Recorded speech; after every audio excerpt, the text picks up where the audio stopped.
Good morning, ITR. My name is Joe Cagle. If you don't know who I am the treasurer of the group, and I've been a member for about 3 years now. I'm starting a new segment on our YouTube channel, just exploring Indiana or any other area I go. Trying to get everybody knowing that there's other places to run than your normal loop you run. It gets kind of boring, I think, running the same place over and over, and it's nice to get out and explore. Nice state we have here.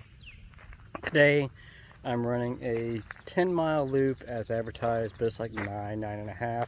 Westwood, which is about 45-minute drive from Indianapolis. It's about 10 minutes from Newcastle, about 10 minutes west of Newcastle. It's a nice little park. It's $10 or $5 to get in, and I come out here usually 2 or 3 times a year just to get a nice relaxing run, because it's not a place where you can get a lot of elevation. It's about maybe 50-60 feet per mile.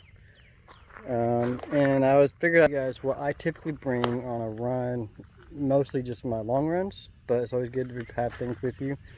I got my sticks here. I'm just getting used to carrying them on me. I don't need them for this run.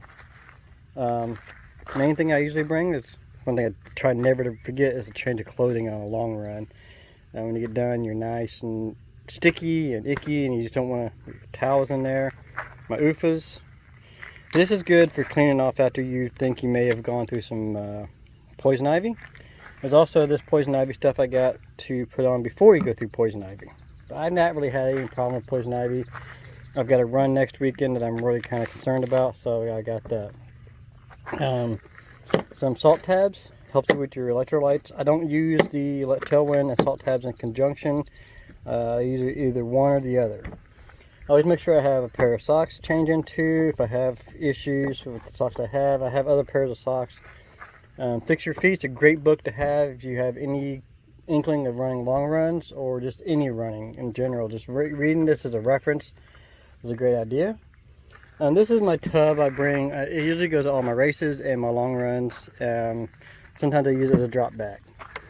This is I'm nowhere near an expert or anything like that. Just what I use, and just give other people ideas how to pack or how to do things.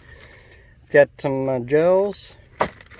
I've got some miscellaneous things. It has pins in there and stuff like that for when it comes race day. Gloves, body glide, trail toes. This is something you put on your toes when it's really wet outside, and it keeps your feet from really getting a lot of moisture to them. It prevents them from getting moisture to them. Along with my where'd it go? Well, can't find it. My squirrel nut butter's in here somewhere. Then I've got a packet I use just for if I do have some toe issues, some foot issues. I can take care of them on the spot when I get back to an aid station or something, or drop bag area. Icy hot kind of stuff. Biofreeze. I don't really reach for this vitamin I anymore. I try not to, but it's something good to have just in case of emergency. Some cheap generic kinetic tape, KT tape, and then other just junk that's falling out here and there. I know it's not very organized, but I get my lamp. I got a few other lamps. This is not my main. This is backup. Extra shoestrings. Yeah, it's just always good to have a packet.